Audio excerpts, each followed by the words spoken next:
Bonjour tout le monde, content de voir le grand intérêt du public pour ce sujet qui est évidemment brûlant d'actualité, si on peut dire. Nous sommes environ 120 inscrits et les trois quarts participent effectivement. C'est donc très intéressant pour le conférencier et pour le public en général. Je me présente en 2 minutes, donc Georges Van Gouthem. Je suis ingénieur civil de l'École polytechnique de Louvain, 1974. J'ai fait un doctorat ensuite dans le domaine de la méthode des éléments finis appliquée aux interfaces solides-liquides. J'ai travaillé quelques années pour l'industrie belge, pour Belgon Nucléaire, et puis une vingtaine d'années à ISPRA, dans un centre de recherche européen en Italie. Et puis, le reste de ma carrière à Bruxelles, au quartier général de la Commission européenne, à la DG Recherche et Innovation dans le domaine de l'énergie, en particulier Euratom. Je fais cette conférence avec le professeur Ernest Mundt, que vous connaissez. Je voudrais dire en particulier que j'ai négocié les accords Euratom pour Génération 4 dans les années 2000, au début des années 2000. Et donc, ça m'a donné une certaine expertise dans le domaine. Ensuite, j'ai été responsable pour la DG Recherche et Innovation de tout ce qui était recherche en sûreté des réacteurs, donc auprès de Euratom. Nous allons d'abord placer la génération 4 et les petits réacteurs modulaires SMR dans le contexte historique, donc voir en particulier quel est le rôle de la fission nucléaire dans le mix énergétique aujourd'hui et demain. Cela nous permettra de bien comprendre les enjeux d'aujourd'hui et de demain. Les enjeux principalement durabilité, sûreté, économie et dans le domaine nucléaire en particulier, tout ce qui est non-prolifération. Donc l'énergie en deux mots, qu'est-ce que c'est? On la connaît, l'énergie mécanique, l'énergie chimique. Un athlète qui court sur un pont, le mouvement des planètes autour du Soleil, le courant électrique, bien entendu, on en parlera largement, le transport, des puissances colossales dégagées lors de lancement de fusées, par exemple, et bien entendu, l'énergie nucléaire. Donc l'énergie englobe évidemment énormément d'activités de notre vie quotidienne. Un bref aperçu historique. Voilà la fresque bien connue de Raphaël au Vatican qui montre tous les savants, comme on disait à l'époque, de l'Antiquité jusqu'à la Renaissance italienne, jusqu'à l'époque de Raphaël, avec au centre, bien entendu, Platon et Aristote. Dans le coin ici, Démocrite qui nous intéresse parce que c'est le premier qui, dans l'Antiquité, déjà peu avant Aristote, a émis l'hypothèse de l'atome, que la matière est faite d'éléments qui sont non sécables, des atomes.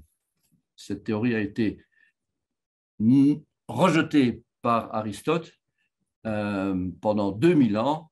Elle a été rejetée par le monde scientifique et puis elle a été reprise, bien entendu, par tout ce qui est physique moderne. Donc voilà un tableau très synthétique de tout ce qui a amené la science aujourd'hui, hein, pas seulement Démocrite, bien entendu, mais Pythagore et de nombreux autres également.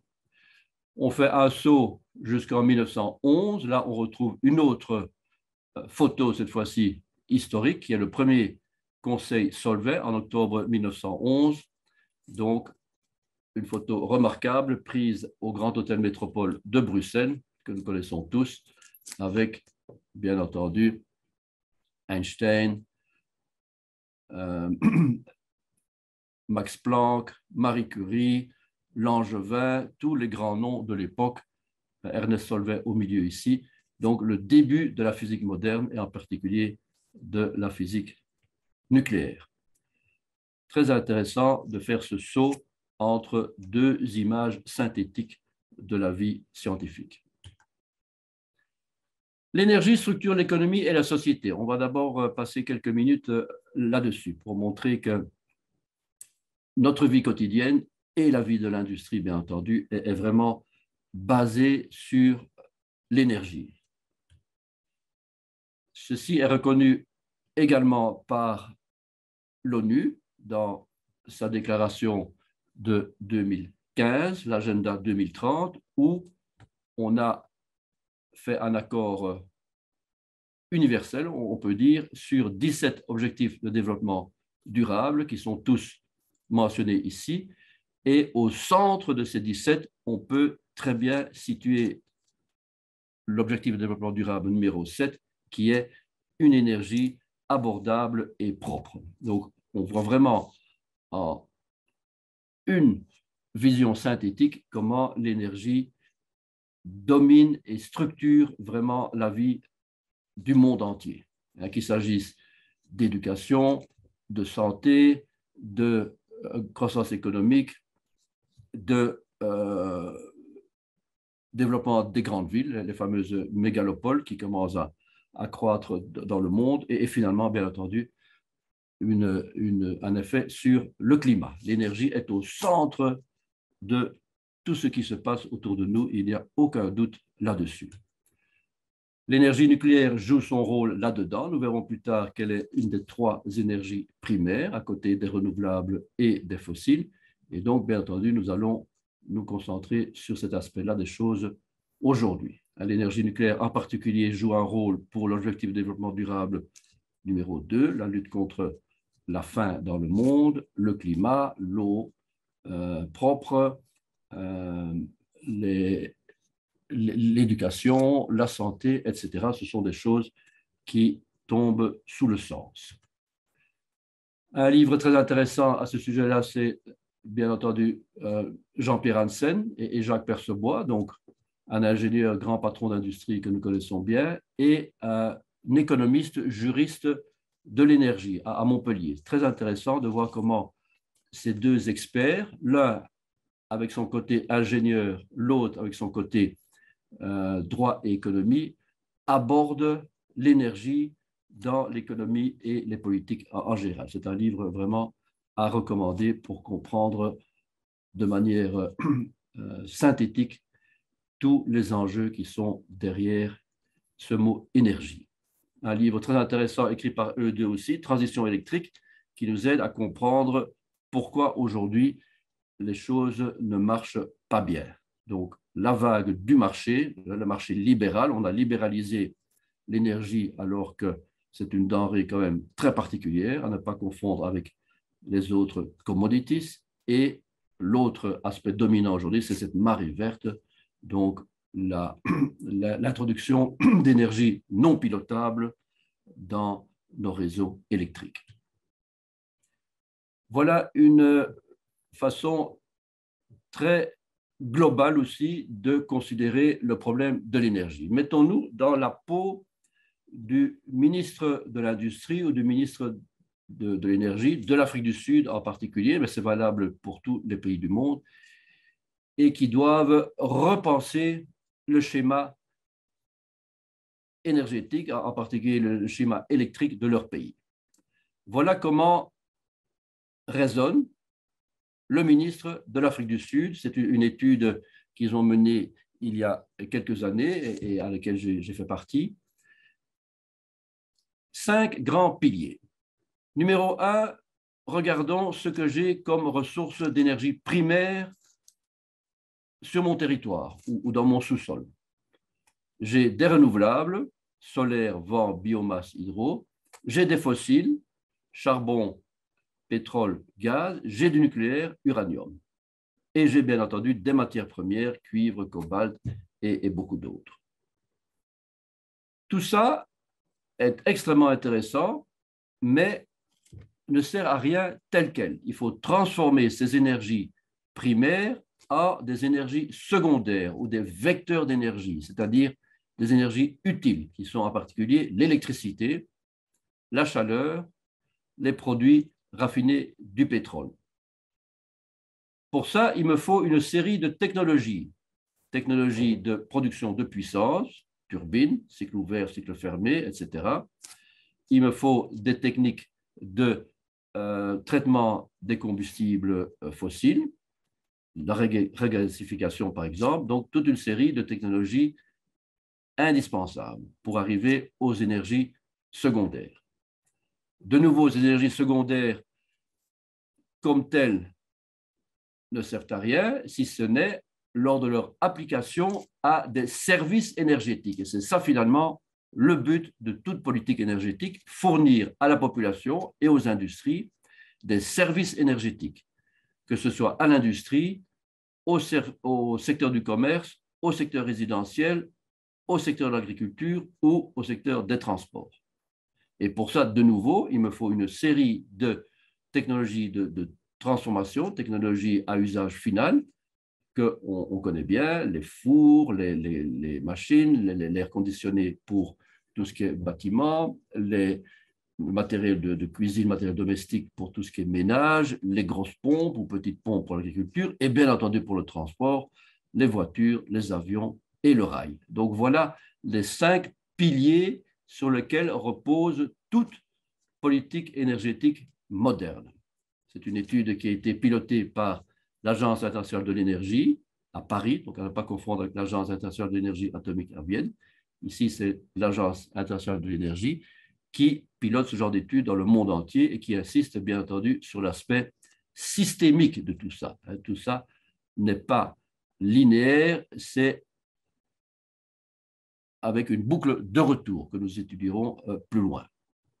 Tout ça s'accompagne, bien entendu, d'un volet d'efficacité énergétique extrêmement important et de politique de recyclage. Donc, les 3 aspects, ces aspects de chaîne de valeur de l'énergie, les aspects d'efficacité énergétique et d'économie circulaire vont de pair dans toute politique d'énergie moderne. Ici, je donne un peu plus d'explications sur les 3 énergies primaires, les 5 piliers dont je viens de parler, et donc, en plus de ça, l'efficacité énergétique et l'économie circulaire.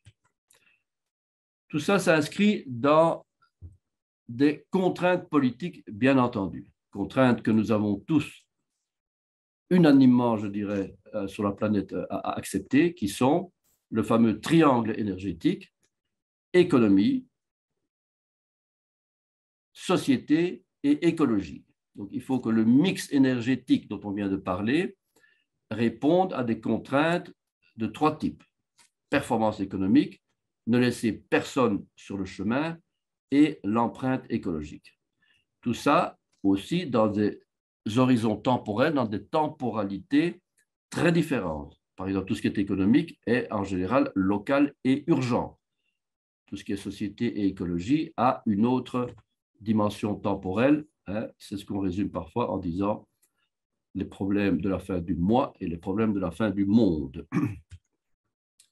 Regardons une minute le numéro 1, tout ce qui est économie, contraintes de type économique.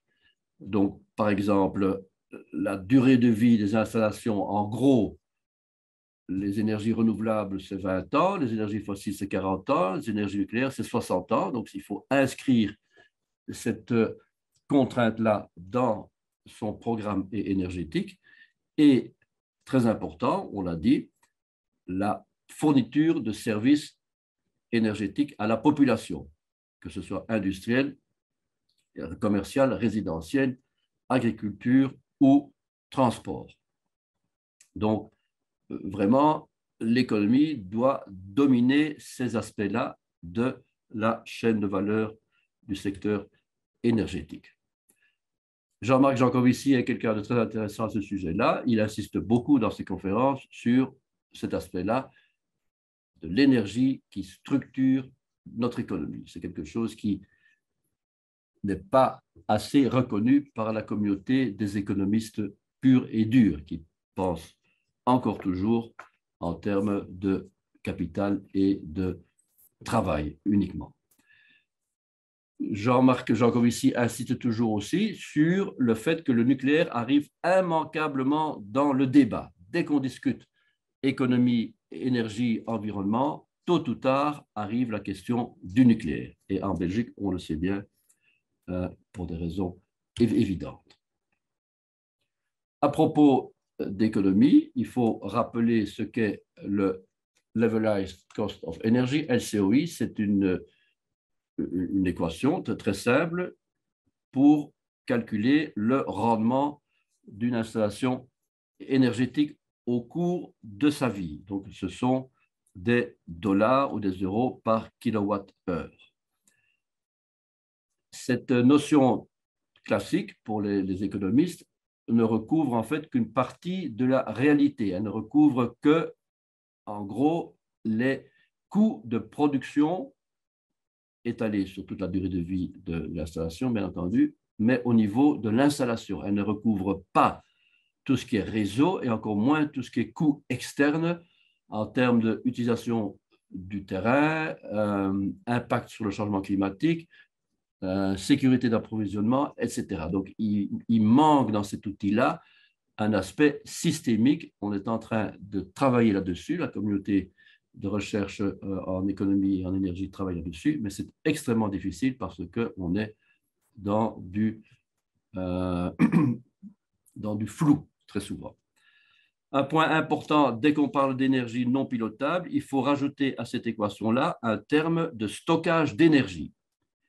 C'est intellectuellement malhonnête de parler de LCOE, d'énergie renouvelable, si on n'ajoute pas le coût du stockage là-dedans, puisque le soleil et le vent ne sont pas disponibles en permanence. Il faut donc un mécanisme qui compense les défauts de la météo. Ça peut être de la gestion de la demande, ça peut être autre chose que du stockage, bien entendu, mais il faut rajouter, ou ça peut être de l'importation d'énergie de l'étranger, il faut rajouter un terme à cette équation classique dès qu'on parle d'énergie non pilotable. Deuxième aspect du triangle de l'énergie, c'est tout ce qui est société, ne laisser personne sur le côté. En résumé, ici, notre société a besoin de transport, de résidentiel, d'industrie et de services. Et je mets en rouge la quantité d'énergie consommée en Belgique pour chacun de ces trois aspects-là. Donc, rien que le transport, par exemple, du train en Belgique, c'est 1,7 TWh. Donc, ce sont des quantités colossales. La consommation pour le résidentiel, c'est 18 TWh. Pour l'énergie en Belgique en 2019, c'est 38 TWh et les commerces et les services, c'est 22 TWh. Donc, on arrive au total à environ 80 TWh électriques, qui est la consommation aujourd'hui en Belgique. Demain, c'est-à-dire dans 5 ou 10 ans, ce sera autour de 100 TWh. Donc, c'est ça le défi d'aujourd'hui, comment anticiper la production de 100 TWh d'électricité dans 5 ou 10 ans. Un autre rappel historique important, c'est la conférence en 1987 de Brundtland, le rapport de la ministre norvégienne de l'époque, Our Common Future, un document qui a été absolument fondamental à l'époque et encore aujourd'hui. Tout ce qui est discussion sur la durabilité est en fait basé sur ce document-là, qui, il faut le rappeler, avait deux aspects. Un aspect intergénérationnel, donc ne pas laisser aux générations suivantes une planète qui ne pourrait pas gérer aussi bien que nous la gérons, et un aspect géographique, si on peut dire, qui est moins connu. Dans le même rapport, il y avait deux points importants, intergénérationnel et intercontinental, en particulier supprimer la pauvreté dans le monde. Donc, c'est ça la définition de la durabilité en 1987, telle qu'elle a été conçue à l'origine. Et de nouveau, toutes les politiques énergétiques du monde doivent s'orienter vers ces deux buts-là, qui ont été reformulés en 2015 dans les 17 objectifs de développement durable. À propos de l'éradication de la pauvreté, voilà une carte du monde symbolique bien entendu, parce que la Terre n'est jamais dans l'obscurité dans son entièreté. Cela nous montre clairement la gabegie, si on peut dire, d'énergie dans certains pays, y compris les nôtres, et le scandale du manque d'énergie dans d'autres pays. Donc, il est évident que tôt ou tard, il faudra arriver à un équilibre extrêmement difficile, extrêmement délicat à discuter, un équilibre pour que tout le monde ait un minimum d'énergie, un minimum de confort dans les générations suivantes. J'en profite pour citer encore une fois Jean-Marc Jancovici. Le rôle des ingénieurs, c'est l'optimisation des procédés en un univers confiné. C'est très important de rappeler ça. Nous ne vivons pas dans un univers où tout est infini, où il y a des ressources infinies, de l'argent infini et surtout de l'énergie infinie. Ça n'existe pas. Nous avons des conditions aux limites, des conditions au bord qu'il faut dont il faut tenir compte. Et le rôle des ingénieurs, c'est justement, on verra ça avec Étienne Klein un peu plus loin aussi, d'optimiser un maximum de confort, pour utiliser ce mot-là, avec les ressources disponibles. Le social, évidemment, nous amène à ce graphique aussi qui est assez éloquent. Qu'est-ce qui se passe aujourd'hui à propos de toutes les énergies? Bien entendu, ce n'est pas que le nucléaire. Les gens veulent quoi? Ils veulent des coûts minimaux, des prix stables, compétitifs, pas de nucléaire, pas dans mon jardin, indépendance énergétique, faible CO2 et garantie d'approvisionnement. En d'autres mots, c'est impossible. C'est une équation à 8 inconnus, c'est absolument impossible. Et soit dit au passage, j'admire parfois les politiciens qui doivent gérer ce genre d'équation impossible. Donc, il faut absolument, par des discussions qui ont lieu dans certains endroits, arriver à raisonner le citoyen. Nous sommes tous, chacun de nous, est dans cette situation-là. Il ne faut pas se masquer la réalité. Nous voulons tout et son contraire, c'est absolument impossible à réaliser. C'est une étude que le Boston Consulting avait fait il y a quelques années et à laquelle je tiens beaucoup. En particulier à propos du nucléaire, il faut sortir de la guerre de religion sur le nucléaire. C'est un discours assez intéressant d'un ancien ministre français de l'écologie. Le nucléaire est parfois devenu une guerre de religion, c'est-à-dire irrationnelle. Un article très intéressant aussi est un académicien français, Yves Bréchet, ancien directeur général du CEA, qui se pose des questions sur notre monde énergétique d'aujourd'hui. Troisième angle du triangle, les aspects écologiques, tout aussi importants que les deux autres, bien entendu. Et écologique, ça ne veut pas dire que CO2. Écologique, c'est un concept beaucoup plus large. C'est ce qu'on appelle l'empreinte écologique et on verra un peu plus loin l'empreinte des matériaux également. Donc, beaucoup plus que ce CO2 sur lequel on est parfois obsédé. Donc, l'empreinte écologique, qu'est-ce que c'est? C'est l'empreinte qu'on laisse sur les forêts, sur le carbone, bien entendu, sur les prairies, sur les moissons, sur les villes, sur les mers. Donc, il y a une série de questions à se poser. Tout ça est extrêmement bien documenté et calculé dans un livre par David McKay, qui est mort il y a quelques années, qui a écrit les bases, si on veut dire, de l'ingénierie du développement moderne. Donc, très intéressant, je vous conseille d'aller voir ça. David McKay est mort il y a quelques années, mais ses élèves sont tellement enthousiastes de son livre qu'ils l'ont continué. Et c'est un ouvrage qui est gratuit, qui est disponible sur Internet et qui est constamment mis à jour. Extrêmement intéressant, vraiment basique, c'est des équations même pas différentielles. Voilà l'ambition de l'Europe que nous connaissons tous. Pour 2050, la neutralité carbone, ça ne veut pas dire le zéro carbone, la neutralité carbone, et pour 2030, les moins 55% de gaz à effet de serre. Donc, c'est ce qu'on appelle le Fit for 55, comment nous préparer à cette ambition extrêmement élevée que l'Europe a décidé. Je vous laisse réfléchir par vous-même. Donc, le secteur de production d'énergie doit descendre vers zéro, le secteur industriel doit descendre vers zéro, le transport doit descendre vers zéro, le tertiaire vers zéro, le résidentiel vers zéro. Bref, il ne restera que l'agriculture non CO2 et d'autres non CO2. Donc, c'est un défi colossal que nous nous sommes mis sur le dos et qui est d'ailleurs devenu, ou en tout cas qui est très proche de devenir législation contraignante. Donc, ce sont des choses à lire dans les discours de l'État de l'Union, par exemple, et dans les nombreux documents de la Commission à ce sujet-là.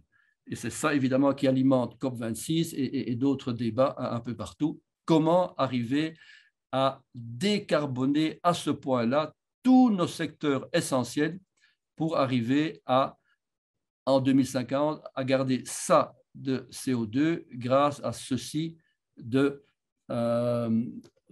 technologies de suppression du CO2. Deux mots sur l'empreinte des matériaux, qui est tout aussi importante que l'empreinte écologique au sens qu'on vient de dire.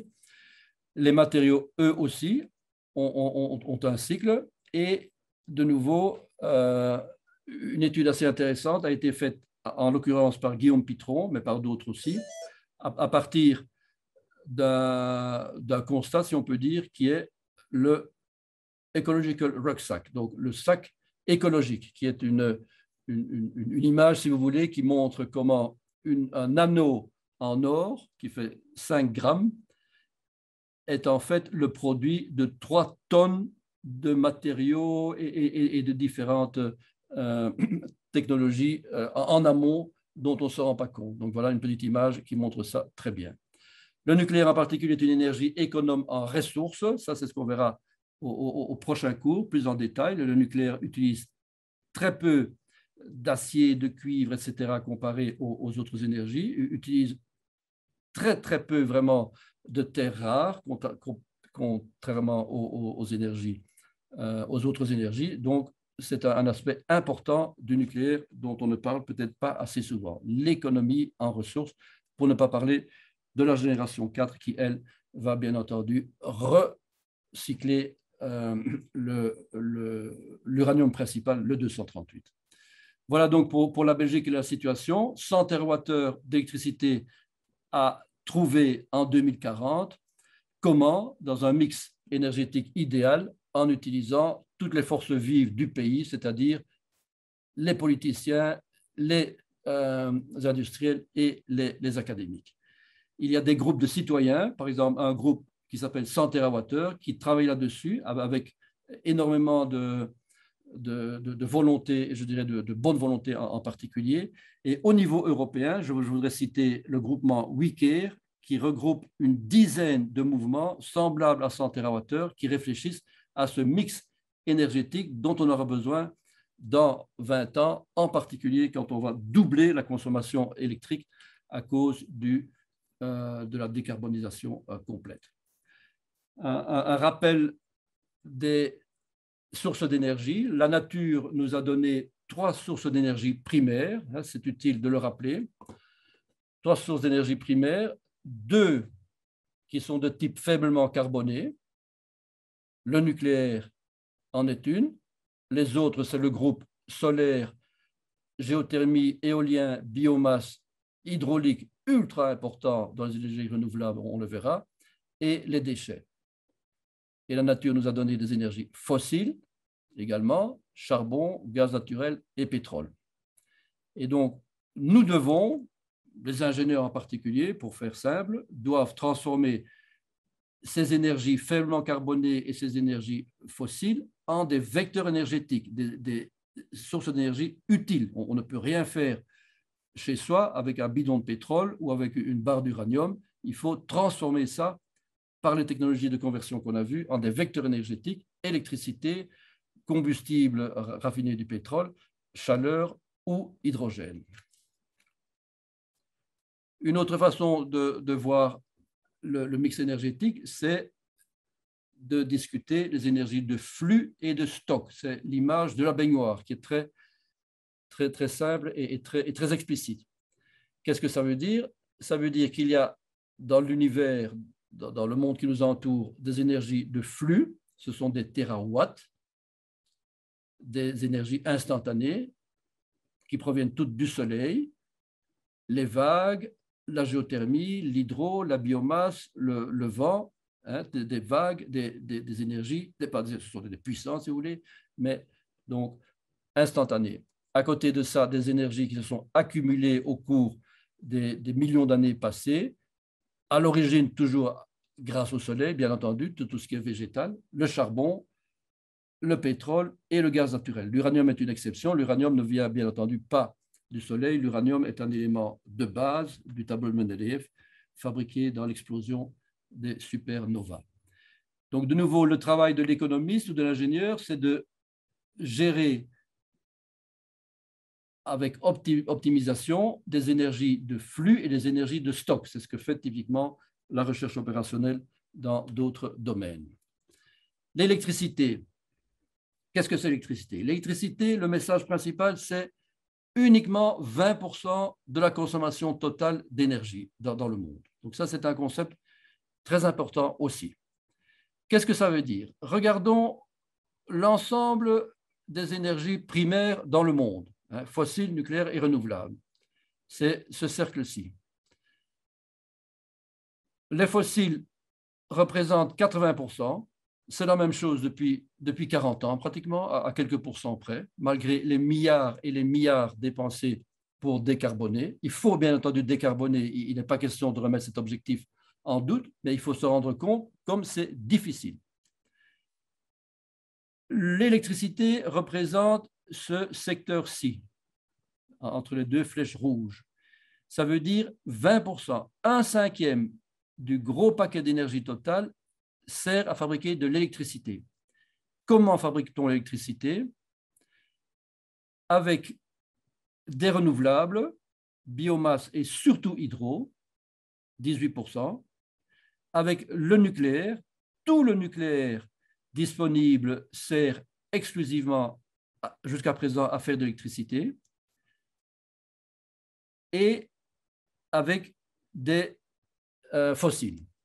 Donc, aujourd'hui, ce graphique représente très bien le défi d'aujourd'hui. On veut décarboner l'électricité à juste titre, bien entendu. Il n'est pas question de mettre cet objectif en doute. Donc, on doit grignoter cette grande partie de fossiles avec les deux seules énergies décarbonées qu'on a, c'est-à-dire le nucléaire et le renouvelable. Donc, en d'autres termes, pour parler crûment, le nucléaire et le renouvelable sont obligés de vivre ensemble pour, si on veut, vraiment décarboner comme le veulent les accords de Paris, la COP 21, etc. Donc, voilà des chiffres pour ceux qui veulent des chiffres. Voilà ce que je viens de dire pour l'énergie, pour l'électricité, c'est à peu près la même chose. En 2000, il fallait 64%, 65%, disons, de fossiles pour l'électricité, 35% de non fossiles, de décarboner. En 2017, c'est exactement à un epsilon près, les mêmes proportions, mais bien entendu, la valeur absolue a fameusement augmenté. Donc, ce sont des choses, il faut se rendre compte de l'histoire du secteur énergétique. On apprend énormément. De nouveau, les 20% d'électricité. En Europe, l'énergie primaire totale, c'est ceci, c'est si vous voulez. Renouvelable, c'est ça. Et non renouvelable, c'est tout ça. Énergie finale, on perd énormément dans la chaîne de valeur dont j'ai parlé en début, pour des raisons évidentes, en particulier l'entropie et les lois de Carnot. L'électricité se ramène à ce petit cinquième qui est bien illustré ici. L'énergie totale en Europe, de nouveau depuis 1990, depuis 30 ans, qu'est-ce que c'est? Mais on voit bien qu'il n'y a pas énormément de changements. Le pétrole, il a diminué un peu, les biofuels et les déchets ont un peu augmenté. renouvelable, bien entendu, a augmenté. Le nucléaire est resté pratiquement stable. Même chose pour le gaz naturel. Et le charbon a bien entendu, heureusement d'ailleurs, diminué. Donc, de nouveau, l'histoire sur 30 ans est extrêmement importante pour ceux qui parlent de rupture dans le secteur énergétique ou même d'évolution. Il faut savoir que ça ne se passe pas en un clin d'œil. Il y a une énorme inertie dans le système énergétique dont on va reparler à propos de génération 4. Donc ici, de nouveau, Václav Smil nous montre de façon plus précise la durée du charbon, la durée du pétrole, le gaz qui commence seulement à monter, le nucléaire qui commence seulement à monter et les renouvelables qui sont encore tout au début de leur montée. Donc, il y a encore en général un siècle pour un développement complet. Les 4 forces fondamentales, on en a déjà parlé rapidement, la gravitation, l'interaction forte, c'est celle qui nous intéresse pour le nucléaire, l'interaction nucléaire forte, l'électromagnétisme, tout ce qui est chimie et électricité, bien entendu, et l'interaction fondamentale faible.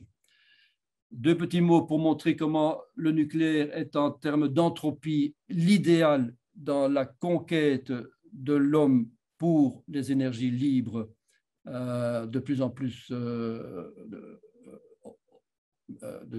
meilleures au cours du temps. Donc, de nouveau, un rapide retour en arrière. Les moulins à eau et les moulins à vin, avant, il fallait 10 tonnes de matière pour produire 1 kWh. C'est un petit calcul qu'on peut faire facilement. Donc, ça, c'était de l'énergie gravitationnelle, l'eau qui tombe, et en tombant, elle perd toute sa valeur libre, elle devient complètement inutilisable. Puis, un grand saut dans l'histoire, on passe à l'utilisation de l'énergie électromagnétique, la deuxième force fondamentale. Qu'est-ce qui se passe? On n'a plus besoin de 10 tonnes de matière, mais de 1 kg de matière pour produire 1 kWh. Donc, un énorme pas dans cette conquête des énergies libres qui accompagne toute l'évolution de l'humanité d'après Václav Smil, et que je trouve une idée d'ailleurs très sympathique. De nouveau, on vient de 1 kg, maintenant on descend à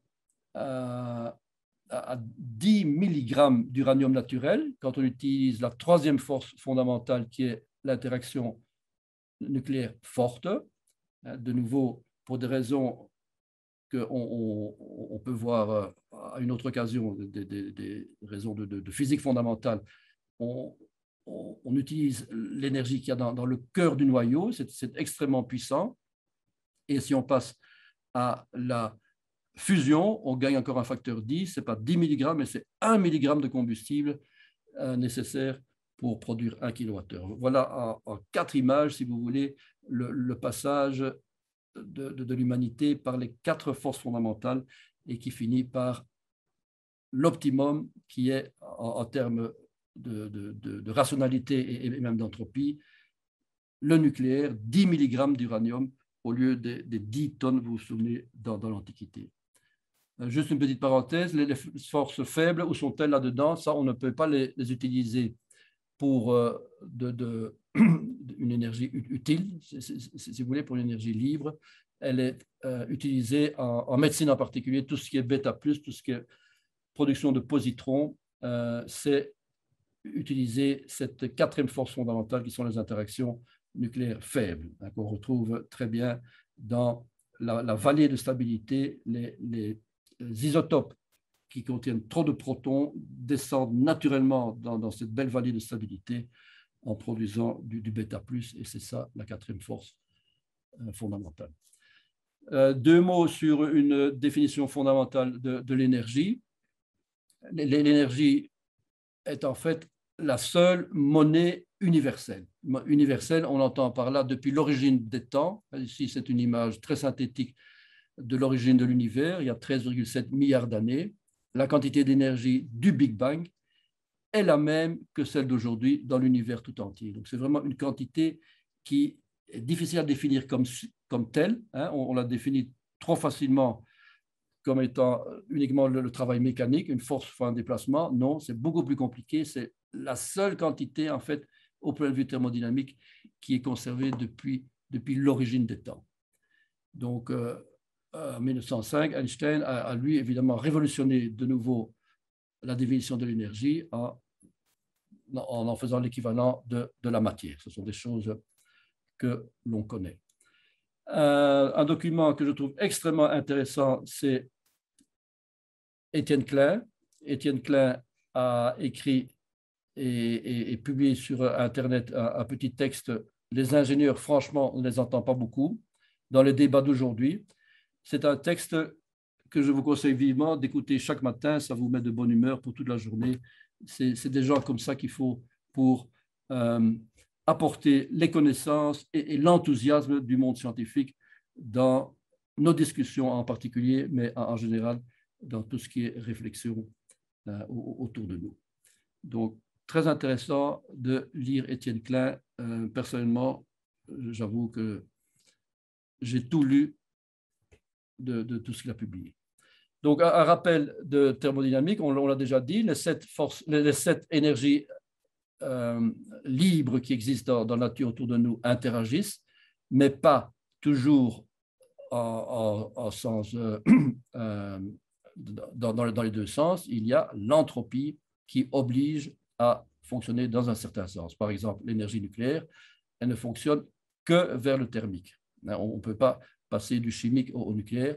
Donc, ce sont des choses que les ingénieurs connaissent bien et pratiquent dans leur vie quotidienne.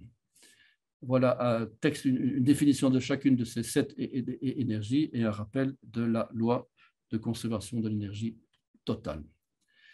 En 2000, il y a eu une enquête assez intéressante lancée par l'Académie américaine des ingénieurs qui était « Quels sont les miracles techniques du XXe siècle ?» C'est d'ailleurs quelque chose que notre Académie pourrait faire aussi à propos du début du XXIe siècle.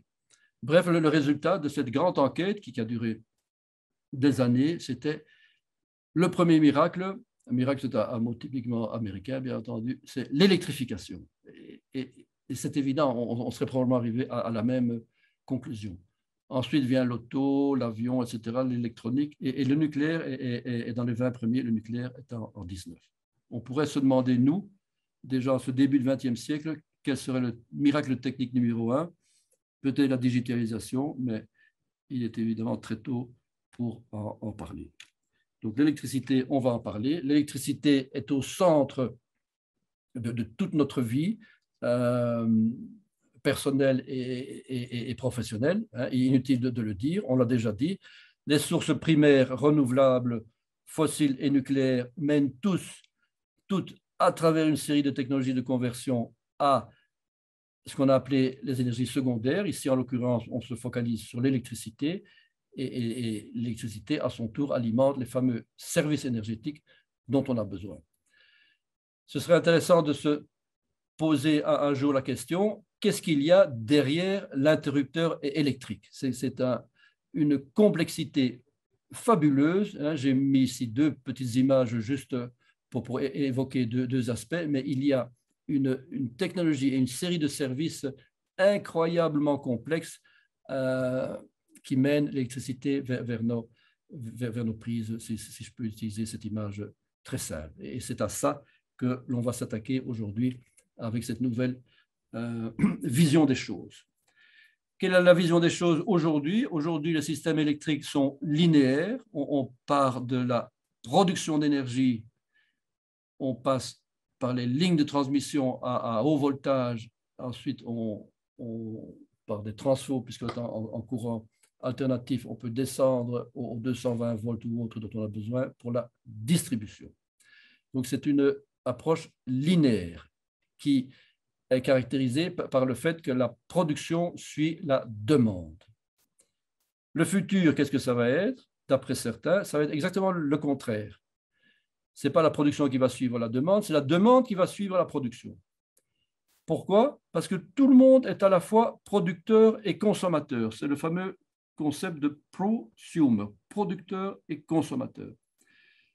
Donc, si vous voulez, en 2 mots, de façon ultra simplifiée, bien entendu, les maisons, les usines, les grosses centrales, même nucléaires, bien entendu, les barrages, les voitures, euh, les bâtiments publics, tout ça va être à la fois consommateur et producteur d'énergie. Il y aura un grand ordinateur au centre, en simplifiant énormément, bien entendu, qui va régler tout ça pour que, en particulier, la demande soit satisfaite et que le système électrique reste stable. Donc, c'est un défi colossal. Passer de cette structure linéaire relativement simple, encore qu'on a compliqué les choses puisqu'on l'a coupé en trois avec la libéralisation du secteur électrique, mais ça reste relativement simple. Ici, on a affaire à quelque chose d'extrêmement compliqué qui est d'ailleurs en test dans quelques îles et dans quelques villes, mais pour que ce soit un test véritable, il faut que ces îles et ces villes soient absolument déconnectées de tout réseau traditionnel. Donc, l'électricité, je rappelle ici deux lois fondamentales. Les lois de la nature, inutile de le dire, on n'y touche pas. Elles sont immuables. Ce n'est pas comme les lois de la politique qu'on peut modifier s'il y a consensus, bien entendu, dans la population. La première loi fondamentale de l'électricité, c'est on ne peut pas stocker l'électricité. Et ça, c'est un inconvénient, si on veut, majeur, mais qu'on traîne depuis 150 ans, depuis qu'on a adopté l'électricité comme moyen, comme vecteur énergétique principal. Qu'est-ce que ça veut dire? À tout moment, la production et la demande d'électricité doivent être les mêmes, à 1% près. 1,5%, c'est bon. 1%, le réseau saute. Donc, la production d'électricité, représentée ici par une centrale thermique ou nucléaire, éolienne, etc., un barrage, doit produire à tout moment exactement ce que la demande, ce dont la demande a besoin. Deuxième loi fondamentale de l'électricité, donc ça veut dire, on le verra, qu'il faut égalité des puissances actives et réactives à tout moment. Autre loi fondamentale de l'électricité, elle choisit le chemin de moindre résistance et c'est pour ça que dans les réseaux électriques européens, il y a parfois des fuites dans des pays qui ne sont pas attendus. Voilà un petit graphique que j'ai emprunté à mon ami Ernest Mund, qui est extrêmement clair, qui montre comment est constitué un réseau électrique de façon extrêmement simple, hein, résistance, impédance et capacité. Il faut à tout moment que la puissance active du côté production soit égale à celle du côté demande. La même chose pour la puissance réactive du côté production, elle doit être égale à celle du côté demande. Ça se joue sur la fréquence et sur la tension. Pour garantir la fréquence, les fameux 50 Hz qu'il faut vérifier à 1% près, on joue sur les puissances actives. On joue en d'autres termes sur des machines, des consommateurs ou des producteurs qu'on met en route ou non. On joue sur la stabilité en tension par un jeu sur les puissances réactives. Donc, c'est quelque chose que les électriciens connaissent bien. Qu'est-ce que ça veut dire? Ça veut dire qu'en réalité, pour maintenir les 50 Hz, qui chez nous sont la base, il faut des machines avec une grosse inertie rotationnelle. Il faut maintenir les 3000 tours minute sur 60 ou 70% du réseau. C'est quelque chose qui se discute beaucoup dans les cercles techniques pour le moment. Pourquoi? Parce que l'introduction massive des énergies renouvelables, comme par exemple l'éolien et le photovoltaïque, c'est très bien illustré par cette petite image, introduisent de l'incertitude, hein, pour utiliser un euphémisme, dans la régularité du réseau électrique. Donc, voilà un rapport que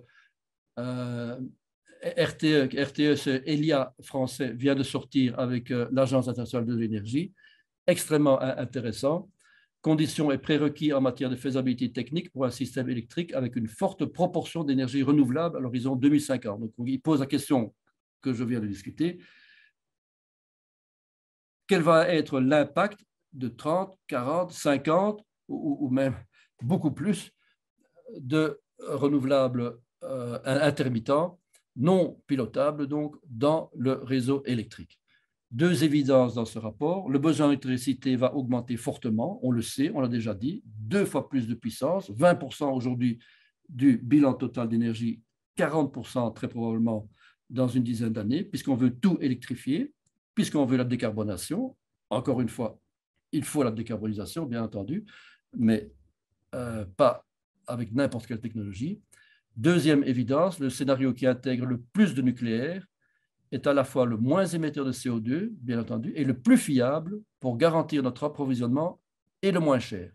Donc ça, c'est cette affaire que je viens de discuter. L'inertie rotationnelle du nucléaire ou du thermique est absolument nécessaire pour maintenir les 50 Hz et la stabilité du voltage. Le chaînon manquant, on en a déjà parlé, mais on n'en parle jamais assez. Il faut, lorsque la météo n'est pas bonne, compenser avec du stockage ou à la limite le stockage qui peut, ou à la limite la gestion de la demande, qui est une autre approche intéressante à discuter si on veut. Le stockage, il peut être de type mécanique, thermique, chimique ou électromagnétique. Donc, ce qui est assez intéressant, c'est que de nouveau, le stockage, ce n'est pas seulement une question de capacité, c'est aussi une question de temps de décharge. Le réseau a besoin parfois en quelques secondes, parfois en quelques minutes, d'un apport de courant pour, vous vous souvenez, garantir la stabilité de la fréquence, comme on l'a déjà dit. Il y a le pompage-turbinage aussi, qui est une forme très élégante de stockage d'énergie électrique. Nous en avons un petit exemple à Caux qui est assez remarquable. Voilà quelques références bibliographiques pour ceux qui veulent approfondir. Il y a beaucoup de choses intéressantes qui ont été publiées sur le sujet. Ici, un petit clin d'œil à notre ami de l'étoile mystérieuse, où il y avait déjà des prophètes de malheur à l'époque, Philippilus, le prophète en l'occurrence. Nous en avons d'autres aujourd'hui, I Want You to Panic. Je crois que nous devons, surtout dans un cadre académique, absolument garder notre calme et rester liés aux faits et aux chiffres, comme on l'a fait jusqu'à présent. Un petit livre très intéressant à ce sujet-là, postfacé d'ailleurs par le professeur Berger qui nous a introduit, est celui-ci que je vous conseille d'acheter. C'est un format très agréable à lire, écrit par un groupe qui s'appelle Sauvons le climat, un groupe très actif en France qui poursuit des objectifs un peu comme le groupe 100 TWh en Belgique. Donc, comment garantir un mix énergétique raisonnable pour les décennies qui nous viennent. Il y a eu en début d'année dernière une série de conférences à l'Académie aussi qui ont porté sur ce sujet-là. Je vous invite à aller revoir ça. C'était de nouveau piloté par le professeur André Berger. Génération 4, voilà, on va attaquer maintenant génération 4, après cette introduction qui montre comment le nucléaire en particulier doit jouer ou peut jouer un rôle dans la stabilité du réseau électrique. Quelques données essentielles sur le nucléaire, on en trouve à la World Nuclear Association, on en trouve à la European Nuclear Society et la Belgian Nuclear Society. Donc, je dis au passage, c'est un peu de publicité pour des organismes de diffusion des connaissances qui sont extrêmement bien faits, extrêmement bien fournis et constamment mis à jour. Je vous invite à aller consulter tout ça, en particulier la European Nuclear Society, qui n'est pas assez connue. Des faits sur les réacteurs d'aujourd'hui, on le sait, 10% de l'électricité du monde provient du nucléaire à travers 440 réacteurs de puissance. Et pour le moment, il y en a 51 en construction dans 19 pays, 51 pour une puissance de 54 gigawatts, donc ça vous montre tout de suite l'ampleur de chacun de ces 51 réacteurs. Il y a 18 000 années réacteurs d'expérience dans le monde, donc on sait de quoi on parle. Tout ça est partagé régulièrement par différents groupes au niveau industriel, recherche, politique, qui au niveau mondial ont constitué des sources d'expérience et de renseignements extrêmement intéressants. Le nucléaire, déjà maintenant, a des applications non électriques, en particulier de la cogénération, dans toute une série de pays. Chez nous, on ne sait pas, mais les pays de l'Est en particulier, et même la Finlande en particulier, et la Suède, ont du chauffage urbain par nucléaire. Le nucléaire du futur, ce sera surtout la Chine. Il y a 15 réacteurs en construction en Chine pour le moment. L'Inde, il y en a 8, et le reste du monde. Donc, il y a vraiment, dans ces pays-là, une volonté, pas seulement une volonté, une réalité déjà aujourd'hui de construire qui est assez intéressante. Un bref rappel en une seconde de la radioactivité naturelle. Rappelons une fois encore que chacun de nous possède environ 10 000 becquerels. Chacun de nous est une source de radioactivité, en particulier à cause du potassium 40 qui est dans le lait, du carbone 14 qu'on respire, du rubidium et du plomb et du polonium. Donc chacun de nous est radioactif, il faut le savoir avant de discuter de ces problèmes-là. La radioactivité autour de nous, qu'est-ce que c'est? C'est 5,5 millisieverts, c'est-à-dire vraiment 3 fois rien. La moitié, de nouveau, c'est naturel, c'est le soleil, le rayon cosmique, c'est la Terre, le sol, il y a du thorium, il y a des radioisotopes dans le sol, et la moitié de la radioactivité dans notre environnement, c'est les applications médicales. Donc, non seulement la thérapie, non seulement le diagnostic, mais surtout la thérapie, bien entendu. Donc, il faut le savoir, nous vivons et nous sommes nous-mêmes porteurs de radioactivité, il faut le savoir. Une question intéressante qu'avait posée le forum il y a quelques années dans une grande campagne d'information. Vous êtes pour l'énergie nucléaire parce que vous pensez aux émissions de CO2, vous êtes contre l'énergie nucléaire parce que vous pensez aux déchets radioactifs. C'est une question qui reste posée encore aujourd'hui, à laquelle la communauté scientifique répond. En particulier, je voudrais citer ici un rapport du Centre commun de recherche de l'Union européenne qui a travaillé sur cette question-là dans le cadre de la fameuse taxonomie européenne. La taxonomie européenne, vous êtes probablement au courant, c'est ce paquet de critères qui est en train de sortir pour les financements du futur, pour le financement durable. Il faut définir concrètement qu'est-ce que c'est un financement durable, qu'est-ce que c'est une technologie durable. Et il y a un document très intéressant que je mentionne ici à propos du nucléaire qui a été sorti par le laboratoire de la Commission européenne, en l'occurrence le laboratoire de Karlsruhe. Quelles sont les questions que l'on se pose avant de se lancer vraiment dans Génération 4? Il y a 4 questions. D'abord, la question de la durabilité. On en a déjà bien parlé, mais en termes nucléaires, qu'est-ce que ça veut dire? Ça veut dire d'abord comment améliorer l'utilisation du combustible. En effet, aujourd'hui, l'uranium est très mal utilisé. Dans la nature, il y a beaucoup d'uranium, c'est clair, mais surtout de l'uranium 238, qui n'est pas fissile. L'uranium 235, lui, est fissile et n'est présent qu'à 0,7% dans la nature. Donc, il reste une quantité colossale, 99,3% d'uranium 238 non utilisé dans les réacteurs d'aujourd'hui. Alors que dans les réacteurs de demain, les réacteurs rapides, il peut être utilisé puisqu'il est transmuté en plutonium 239 qui, lui, est fissile.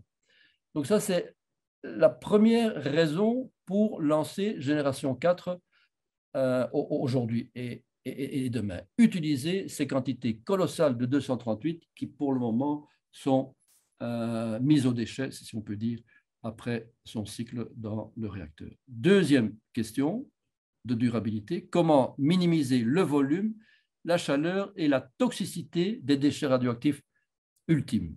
Donc, ce sont ces 3 caractéristiques qui sont importantes dans le stockage souterrain. Et là, de nouveau, la réponse de Génération 4, on va approfondir ça un peu plus tard, ou en tout cas la prochaine fois, c'est de dire, mais brûlons, supprimons nos déchets radioactifs pendant que nous produisons de la chaleur pour de l'électricité ou pour des processus industriels. Faisons d'une pierre deux coups. En d'autres mots, rentrons dans cette logique de recyclage que d'autres industries ont adopté ou commencent à adopter aujourd'hui. Brûlons nos propres, brûlons au sens physique du terme, pas au sens premier du terme, brûlons les déchets radioactifs pendant la production d'énergie. Deuxième question, la sûreté et la fiabilité. How safe is safe enough? Quand faut-il s'arrêter dans la recherche de la sûreté? C'est une question pratique, mais éminemment importante. Une sûreté infinie a un coût infini, bien entendu. Où s'arrêter? Là, de nouveau, il y a des outils nouveaux, très intéressants, qui ont été développés dans le cadre de Génération 4 et qui sont utilisés déjà maintenant dans ce type de développement. Ensuite, l'importance de la culture de sûreté, bien entendu, et des facteurs humains. Troisième grande question socio-économique, comment évaluer le coût total, on en a déjà parlé, d'une énergie, qu'elle soit nucléaire, fossile ou renouvelable, c'est-à-dire les coûts privés, capital, operation, maintenance et combustible, et les coûts externes. Les coûts externes, c'est extrêmement compliqué à calculer. On fait des recherches dans ce domaine-là pour le moment, mais ce n'est pas encore utilisable. Deuxième question, comment améliorer l'acceptation par le public? Quatrième grande question, la résistance à la prolifération, hein, donc le but de l'IAEA et de beaucoup d'autres organismes. Quelques mots maintenant sur la durabilité. Qu'est-ce que c'est la durabilité? C'est comment laisser aux générations suivantes et au reste du monde un monde qui est tout à fait vivable et tout à fait agréable. Pour ça, un coup d'œil sur le CO2 d'abord. Le CO2, c'est bien connu pour le nucléaire, il est vraiment minime, tout à fait comparable au vent, à l'hydro et même meilleur que le solaire, le géothermique, etc. Le charbon, la biomasse, co-firing et le gaz naturel, bien entendu, c'est épouvantable. Donc, même le GIEC, il faut le rappeler, en 2014 et dans leur dernier rapport encore récemment, écrivent en toutes lettres « Nuclear energy is a major low GHG emission source of base load power ». Il faut le dire et le répéter, le GIEC met le nucléaire, sous certaines conditions bien entendu, mais met le nucléaire dans le paquet des énergies décarbonées. C'est le bon sens élémentaire. On a d'ailleurs démontré sur le disque que vous avez vu là en début d'exposé, comment le renouvelable et le nucléaire sont quasi obligés de travailler ensemble si on veut vraiment décarboner toute notre industrie, toute notre vie quotidienne et toute notre industrie. Voilà une autre façon par pays de voir les bilans carbone. Comme par hasard, les pays avec énergie nucléaire, Suède, France, Finlande, Belgique, Pays-Bas et Suisse, sont les meilleurs de la classe. La Norvège est le top du top, bien entendu, mais c'est parce qu'ils n'ont que de l'hydraulique pratiquement. Ils ont énormément de pétrole et de gaz, mais ils l'exportent entièrement.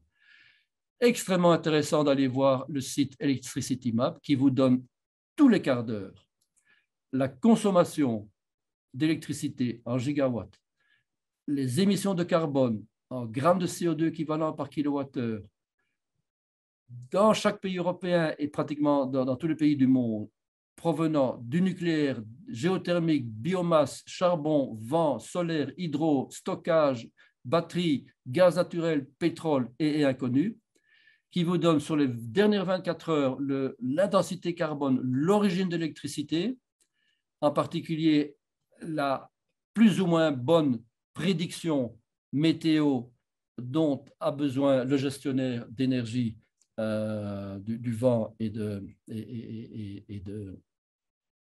du soleil, et le prix, bien entendu, le prix très variable ces jours-ci. Voilà, j'ai pris avant-hier à 8 heures du soir une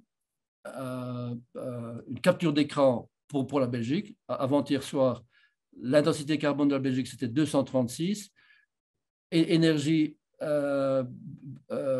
bas carbone, 55%, renouvelable, 9%. L'Allemagne, intensité carbone, catastrophe, 508. L'Allemagne est toujours un des plus mauvais élèves dans ce domaine-là, quoique nos amis allemands, personnellement, j'ai beaucoup d'amis allemands, en effet, nous font la leçon très souvent. Ils sont une catastrophe au point de vue grammes de CO2 par kilowattheure, bas carbone renouvelable ici. La France, c'est le top, le meilleur de tous en termes d'intensité carbone. Pourquoi? Parce qu'ils ont un très gros paquet de nucléaire et de renouvelables qui fonctionnent ensemble. Voilà comment la Banque mondiale et même tous les organismes mondiaux considèrent maintenant l'énergie. C'est assez intéressant. Ils mettent dans le même paquet nucléaire, hydro, vent et solaire et fossile de l'autre côté. Donc, ils ont déjà intégré cette union, si vous voulez, cette alliance des énergies décarbonées de façon plus détaillée. Donc, le vert ici est représenté par ceci, nucléaire, vent, etc. L'hydro est encore toujours, il faut le savoir, le dire et le redire, dominant dans les statistiques de renouvelables, que ce soit pour l'électricité pure ou pour l'énergie en général. Donc, le fameux but de 1,5 degré, on en discute, on ne fait que répéter ces discussions. C'est intéressant de voir de nouveau un rapport récent de l'Agence internationale de l'énergie à Paris, à ne pas confondre avec l'Agence nationale de l'énergie atomique à Vienne. Ici, on parle de Paris, un organisme extrêmement influenceur dans le monde. Il a fait récemment, tout ça, ce sont des documents récents d'il y a quelques mois ou quelques semaines, une roadmap, une route pour essayer d'arriver au zéro en 2050. Et de nouveau, une de leurs conclusions, c'est hydropower and nuclear, the two largest sources of low carbon electricity today, provide an essential foundation for transitions. Donc, de nouveau, on ne peut pas décarboner notre société en supprimant le nucléaire. Toujours dans le chapitre durabilité, c'est ce que je vous disais tout à l'heure. Voilà une image qui montre, si vous voulez, un combustible nucléaire dans un réacteur quelconque, beaucoup de 238, 95% de 238, parce qu'on a enrichi le 235 jusqu'à du 5%. En fin de parcours, après 3 cycles dans le réacteur, le 235 a fortement diminué, mais est toujours là. Le 238 est quasiment entièrement là, sauf un paquet de produits de fission et un paquet de produits d'activation. Produits d'activation, c'est ça que Génération 4 va prendre en compte pour les éliminer, parce que c'est ceux-là qui jouent un rôle important dans le stockage souterrain. Les produits de fission, eux, se dégradent assez rapidement et ne doivent pas nécessairement être supprimés. Voilà le tableau de Mendeleïev qui nous montre ce que j'ai déjà anticipé, comment transformer du fertile en du fissile. Il n'y a que 2 possibilités dans la nature, c'est le cycle uranium-plutonium ou le cycle thorium-232, uranium-233. Grosse discussion entre techniciens, pourquoi ne pas utiliser massivement le thorium-232 qui a l'air beaucoup plus attrayant puisqu'il ne produit pas ces éléments-ci. La réaction 238-239 pour l'uranium produit de l'américium, du curium et du neptunium, qui sont 3 actinides mineurs, mais mineurs, le nom est mineur parce qu'en quantité, ils sont vraiment mineurs, mais ils ont une longue durée de vie, et donc c'est ceux-là, ces 3-là, curium, américium et neptunium, qu'on veut détruire dans la génération 4 et en particulier dans Mira. On parlera de Mira un peu plus tard. Le cycle du thorium, c'est vrai, ne produit pas, ou en tout cas presque pas, de ces isotopes mineurs, donc a priori a l'air plus intéressant. Mais, il y a un grand mais, le thorium a un intermédiaire qui est le protactinium-233, qui est extrêmement radioactif et qui complique très fort la chimie et le retraitement de ce cycle-là. Donc, le thorium est très fort développé, enfin, tout est relatif, en Inde, commence à être développé en Chine, tandis que l'uranium est évidemment l'objet des 18 000 années réacteurs d'expérience dont j'ai déjà parlé. Alors, toujours à propos de ce recyclage de l'uranium, c'est évident que quand on voit les réserves de charbon, de gaz, de pétrole ou d'uranium, ces chiffres-là ne doivent pas être pris à la lettre, ça change chaque année, que comme vous savez, selon les découvertes, ce qui est important, c'est de voir le saut quantitatif, pour ne pas dire quantique, quand on passe au réacteur rapide. Les réserves d'uranium de 50 passent à 2500, c'est un facteur 50, puisqu'on utilise, je l'ai déjà dit, le 238 qu'on transforme en du fissile plutonium 239. Donc ça, c'est évidemment un argument de poids pour passer à la génération 4 dans les prochaines décennies. Mira, dont on va parler plus loin, est un modèle de génération 4. Mira a comme but principal de démontrer la transmutation des actinides mineurs pour le traitement des déchets ultimes radioactifs. C'est une expérience, un réacteur de recherche belge que tout le monde connaît bien, qui est connu mondialement, qui est l'objet d'une collaboration internationale qui est extrêmement intéressant à suivre et que le monde entier suit d'ailleurs de près. Le stockage est résolu dans un pays au monde, il faut le dire, le stockage souterrain, géologique, c'est en Finlande. Ce n'est peut-être pas assez connu, mais en novembre 2015, le Parlement finlandais, et la Finlande est un modèle de démocratie, on ne peut pas dire le contraire, a décidé, OK, le feu vert pour le stockage sous-marin, pour le stockage souterrain dans la presqu'île ici de Olkiluoto, des déchets radioactifs des 5 centrales finlandaises. Et cela s'est fait, ça doit être dit et redit, avec l'accord de Greenpeace.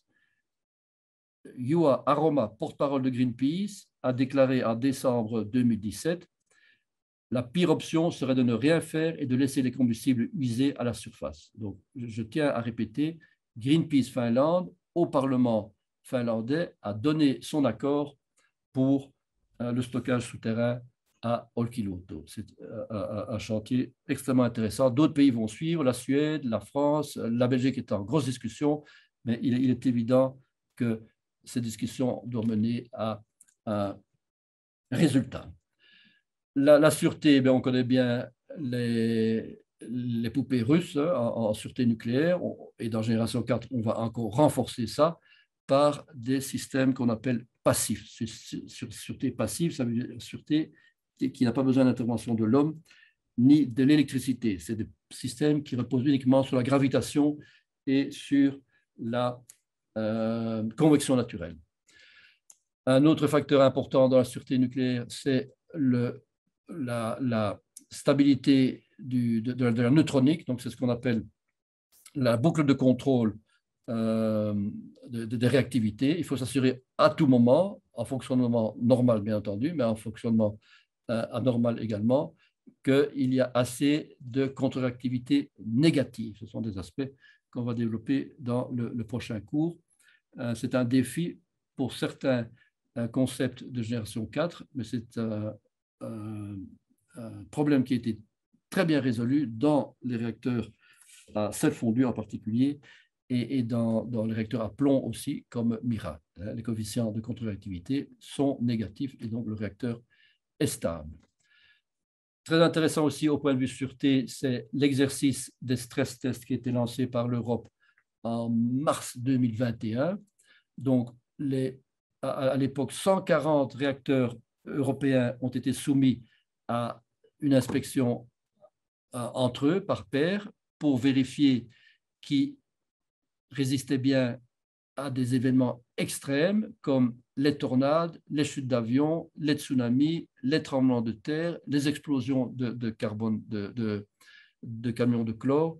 Donc, c'est un exercice qui a au total coûté 25 milliards d'euros, donc environ 200 millions par réacteur. Tous ces réacteurs se sont modernisés pour démontrer aux autorités européennes qu'ils peuvent résister à des événements extrêmes. Je voudrais citer en particulier le rapport belge. L'autorité de sûreté belge, la FANC, est un modèle du genre, on ne le dira jamais assez. Elle a publié son rapport en septembre 2020, donc vous pouvez voir là en détail ce qu'on a fait à Tihange et à Doel pour résoudre ces problèmes de sûreté. Nous avons une autorité qui vraiment est du plus haut niveau technique et professionnel, je tiens à le dire. Un petit mot au passage sur les accidents, malheureusement, qui existent dans le secteur industriel. C'est ce qu'on a résumé par la problématique de Seveso. La dernière en date, c'est absolument incompréhensible dans un pays quand même bien industrialisé, bien développé, Beyrouth au Liban. 2750 tonnes de nitrate d'ammonium qui tuent 220 personnes et blessent 2750 personnes. Donc, en d'autres mots, il est grand temps que, mais ce n'est pas le sujet de cette conférence, bien entendu, il est grand temps que d'autres secteurs que le nucléaire, le chimique pour ne pas le nommer, le pétrochimique également et d'autres, et des contrôles et des autorités de sûreté, je dirais, pour simplifier la discussion, du même niveau que les autorités nucléaires dans les différents pays que nous connaissons. Donc en Belgique, il y a par exemple 395 entreprises classées Seveso. Il faut savoir que tout ça existe. Alors la décarbonisation, au point de vue économique, qu'est-ce que ça veut dire? Ça veut dire on se prépare, voilà une étude du groupe Fiat, donc les industriels eux-mêmes ont anticipé ce qui va se passer. Il y aura dans les 10 ou 20 ans qui viennent, non plus 20, mais 50 à 60% d'électricité tirée du bilan d'énergie primaire. Donc, une augmentation colossale de la consommation d'électricité pour maintenir les différents services que nous connaissons en Europe, en l'occurrence, transport, services, industrie, ménage et agriculture. Donc, le but, c'est comment anticiper cette vie, je dirais, normale dans les 20 ou 30 ans qui suivent. Une étude très intéressante de l'OCDE avec l'AEN a démontré récemment, en 2020, que le coût du nucléaire, en particulier l'extension de durée de vie, est vraiment imbattable. Voilà le chiffre auquel je me réfère, $40 US par mégawattheure. C'est absolument imbattable comparé à toutes les autres énergies dans une étude très intéressante qui est sortie l'année dernière. Tout ça, ce sont des documents publics, bien entendu. Qui dit industrie, qui dit économie, dit industrie, bien entendu. Et voilà une figure très importante aussi dans notre discussion. Les industriels ont besoin de chaleur à 200, 400, 600, 800, 1000, 1200, 1400, 1600 degrés.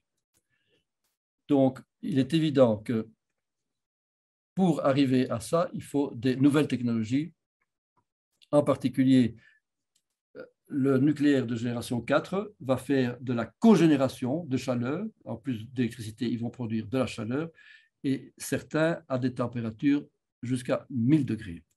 Donc,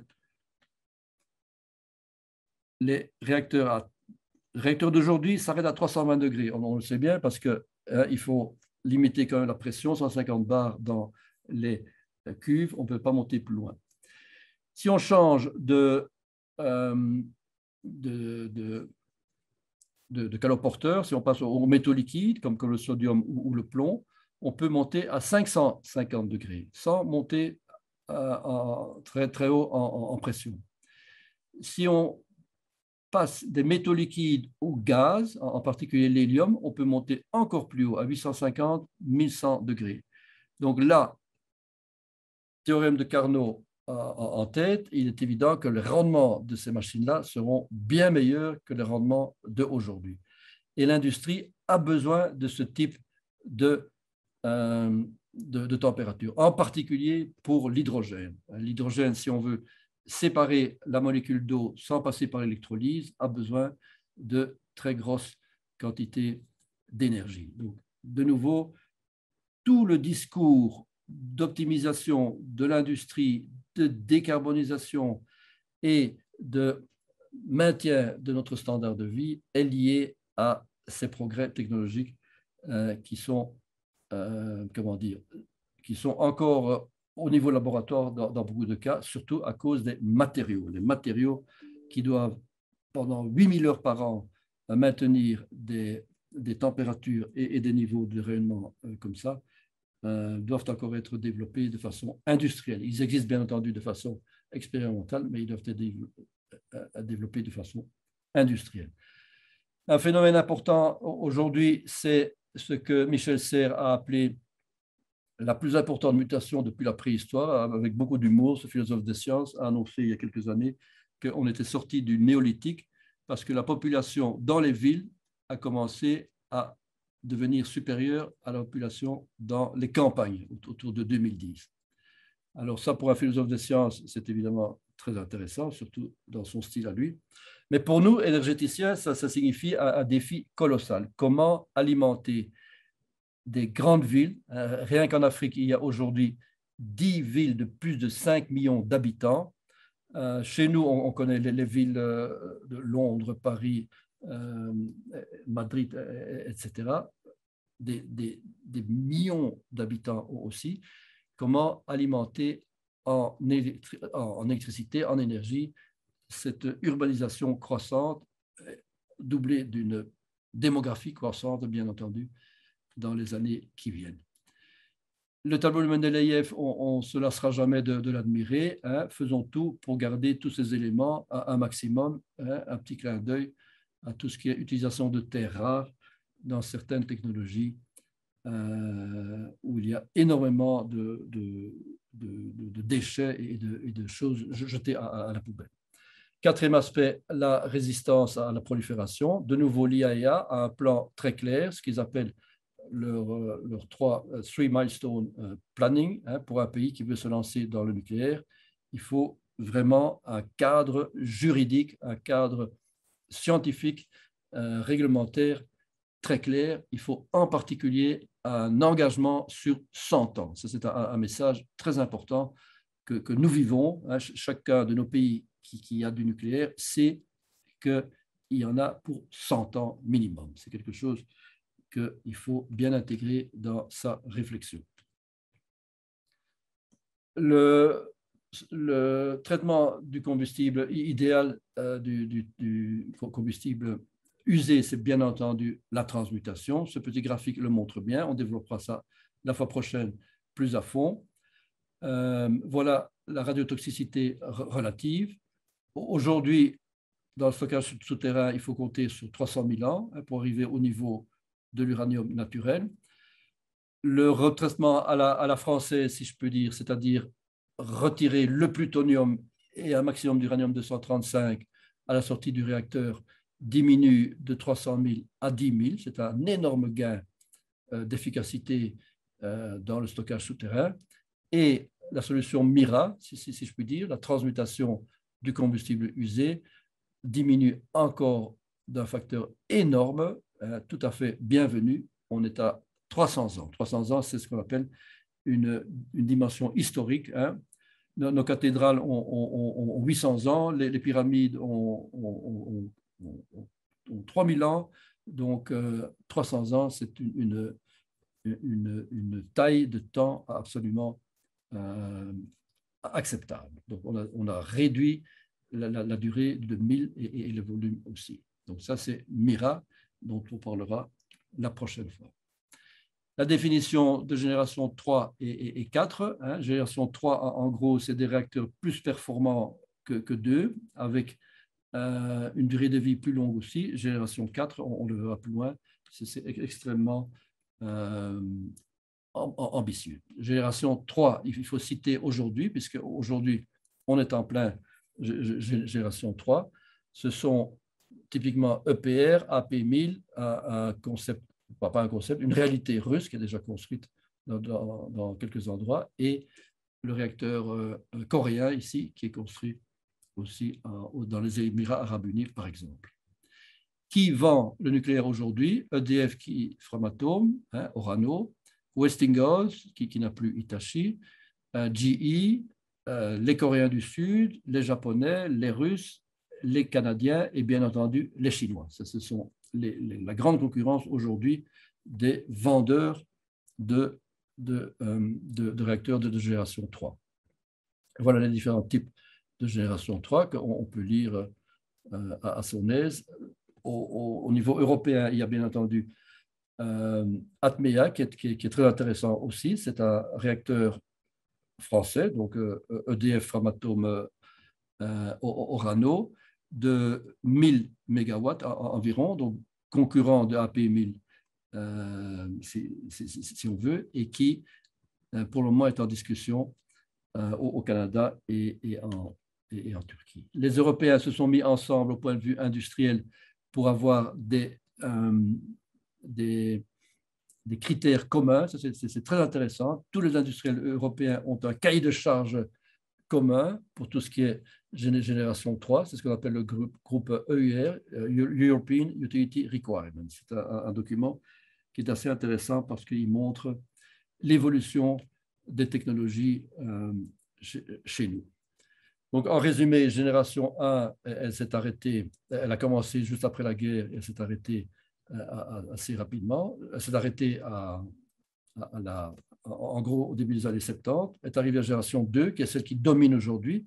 95% des réacteurs d'aujourd'hui sont de génération 2. Génération 3 est arrivée dans les années 90, j'en ai dit deux mots, et génération 4, c'est ce qui va arriver à partir de 2040 et qui est dans les labos et dans les réacteurs expérimentaux déjà depuis 20 ans, depuis l'an 2000 environ. Donc,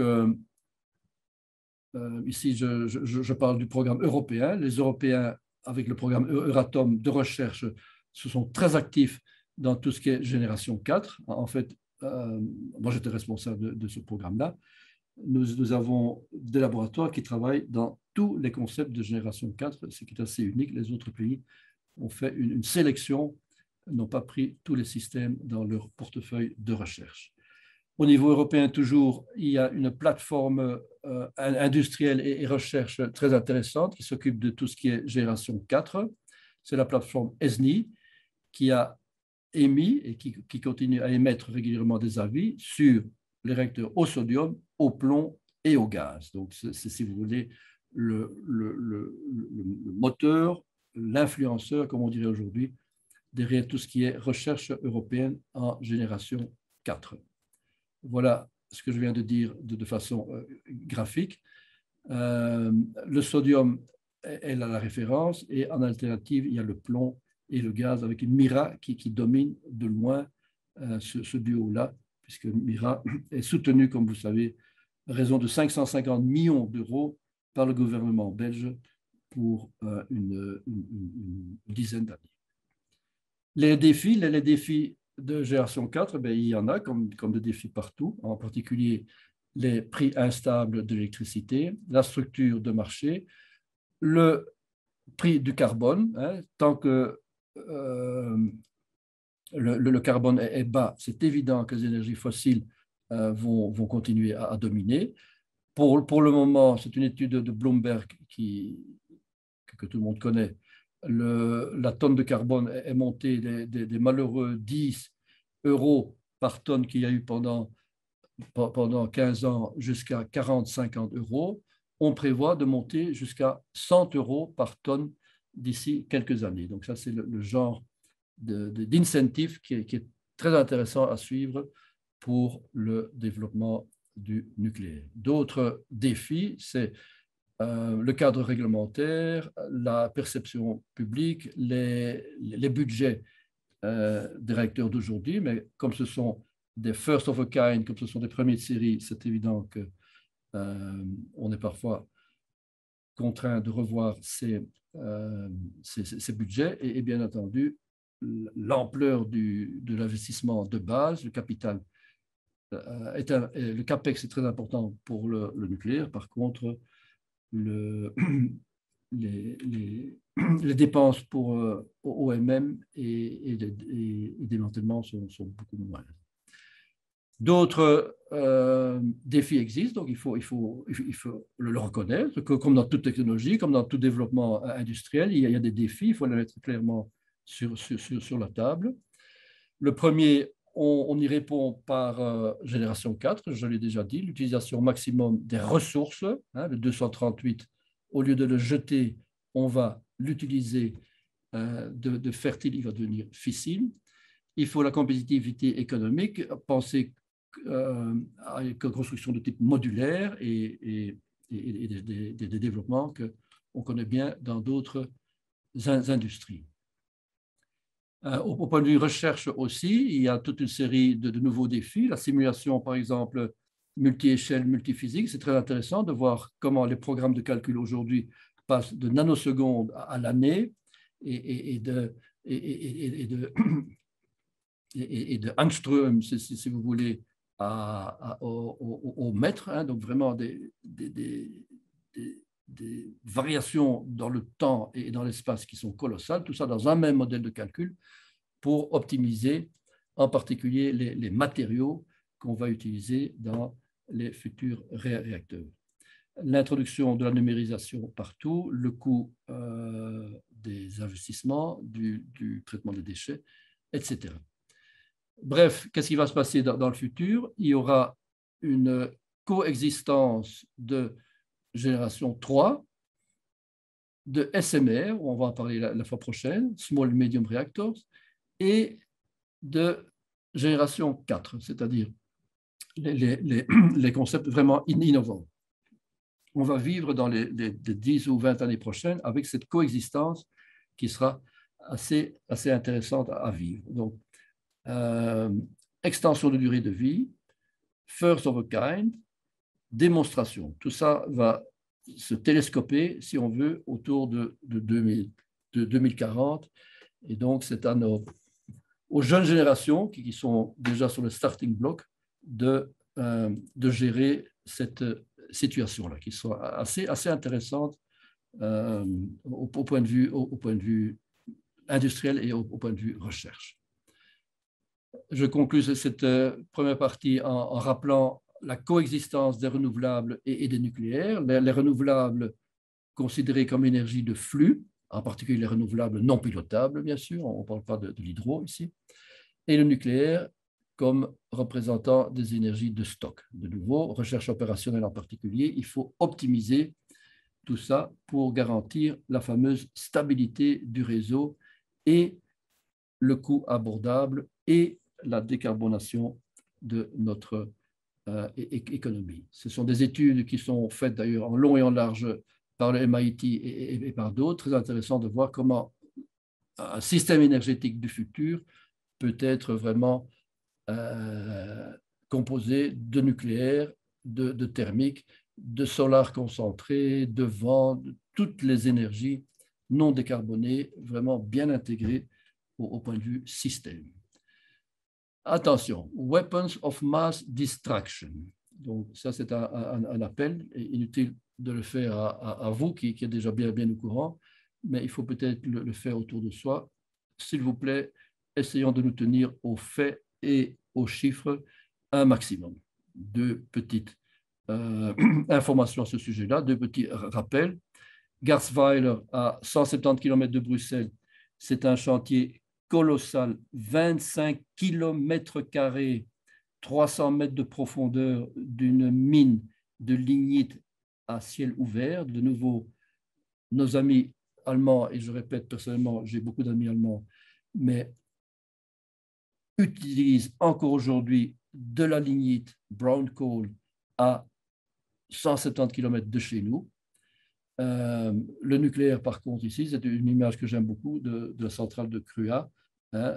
Ceci, c'est bien entendu de la vapeur d'eau. Hein. On le sait bien, c'est la vapeur d'eau aussi, ce sont les GV. Hein. La pollution sort des autres cheminées. Donc, il y a la matière à réflexion. Encore 2 minutes pour nous mettre dans la peau de l'ingénieur concepteur de génération 4. Sa feuille blanche, qu'est-ce qu'il fait? Il se dit, voilà, j'ai une multitude d'options nucléaires devant moi. Si j'ai vraiment carte blanche. Pourquoi? Parce que je dois choisir une vitesse de neutrons. Est-ce que je choisis des neutrons lents, 2 km par seconde, enfin peu importe, ou des neutrons rapides? Les neutrons lents, c'est la technologie d'aujourd'hui, avec le modérateur qui freine les neutrons pour qu'ils soient efficaces dans la configuration d'aujourd'hui. Les réacteurs rapides n'ont pas de modérateur, on utilise les neutrons dès qu'ils sortent de la fission et ils ont les avantages qu'on a déjà mentionnés. Quel type de noyau fissile vais-je utiliser? L'U-233, l'U-235 ou le plutonium-239. Les trois seuls que la nature nous a donnés. L'uranium-233, on a vu, il vient du thorium-232. Troisième question. Quelle régénération vais-je utiliser? Est-ce que je vais partir de l'uranium-238 pour fabriquer du plutonium-239 ou je vais partir du thorium-232 pour fabriquer de l'uranium-233? Quatrième choix.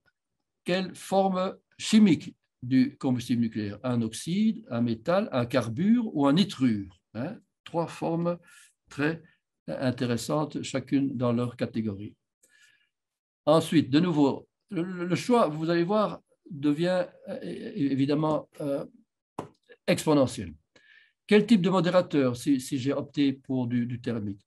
Un modérateur liquide, avec la limite des 320 degrés qu'on a vu, de l'eau légère ou de l'eau lourde, ou alors un modérateur graphite, ou alors rien, pas de modérateur puisque je suis en neutron rapide. Quel type de réfrigérant vais-je utiliser? De caloporteur liquide, sel fondu, on n'en a pas encore parlé, ça c'est extrêmement intéressant parce que là on peut monter très fort en température tout en restant liquide, ou alors des métaux liquides, le plomb ou le plomb bismuth, ça c'est comme Mira, on peut monter à 500 degrés, ou alors les gaz, hélium ou CO2, là on peut monter à 1000 degrés. Quel type de barrière? 2 ou 3 barrières de confinement? Quel type de cycle de combustible? Fermé, ouvert ou uniquement pour certains composants. Donc en tout, j'ai 8064 concepts possibles, c'est absolument énorme, et tout ça sans compter la géométrie, les températures, le pool ou le loop, le type de cuve, si vous voulez, les systèmes de conversion, Rankine ou Brighton ou autre, le circuit secondaire et le puits de chaleur à la fin. Voilà toutes les questions que nous nous sommes posées en 2000. Moi, je faisais partie de la délégation, j'étais responsable pour Euratom à l'époque dans ces discussions-là. Donc, tous ces pays-là se sont réunis en 2000, ont signé une charte ensemble pour démarrer Génération 4, qui aujourd'hui est en développement dans une quinzaine de pays. Donc, qu'est-ce qu'on a fait en 2000? On a fait un grand appel d'offres. Envoyez-nous des propositions qui correspondent aux critères que j'ai évoqués dans cette conférence. On en a reçu 130, c'était beaucoup trop. On a réduit à 110, c'était encore beaucoup trop. On a réduit à 19, c'était encore beaucoup trop. On en a gardé 6 finalement, qui sont les 6 fameux réacteurs de génération 4, sodium, plomb, gaz, très haute température, supercritique et sel fondu. Et c'est là-dessus qu'on travaille depuis une vingtaine d'années, en particulier dans les domaines de durabilité, sûreté et économie que j'ai cités. Voilà une photo, un schéma de chacun des 6 réacteurs que je viens de mentionner. Et voilà un cas concret que beaucoup de nous apprécient, en particulier le professeur Munt, pour des raisons claires, c'est le réacteur à sel fondu. Mais la prochaine fois, je vais vous parler plus en détail des autres réacteurs également. Et je voudrais arrêter ici